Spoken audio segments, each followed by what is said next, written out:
पोलिसांबद्दल अनेकदा कठोरतेची प्रतिमा समोर येते, पण कधी-कधी खाकी वर्दीतली माणुसकीही मन जिंकून जाते. नागपूरमध्ये अशाच एका महिला पोलिसाने एका वृद्ध व्यक्तीला मदतीचा हात देत माणुसकीचे सुंदर उदाहरण घालून दिले आहे. लकडगंज पोलीस स्टेशनमध्ये घडलेल्या या घटनेमुळे नागरिकांमध्ये खाकीतही देव माणूस असतो अशी भावना व्यक्त होत आहे. ही घटना नागपूर शहरातील लकडगंज पोलीस स्टेशन येथे घडली. 13 मार्च रोजी सायंकाळच्या सुमारास एक वृद्ध गृहस्थ आपल्या तक्रारी संदर्भात पोलीस स्टेशनमध्ये आले होते.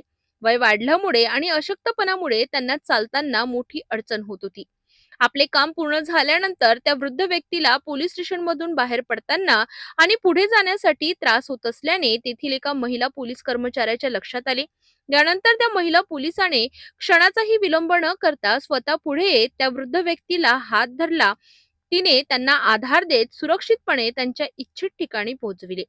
या छोट्याशा मदतीमुळे त्या वृद्ध व्यक्तीच्या चेहऱ्यावर समाधान दिसून आले, तर उपस्थित नागरिकांनीही त्या कृतीचे कौतुक केले. या घटनेमुळे सदरक्षणाय खलनिग्रहणाय या पोलिसांच्या ब्रीद वाक्याबरोबरच खाकीतील माणुसकीचे दर्शन नागपूरकरांना घडले.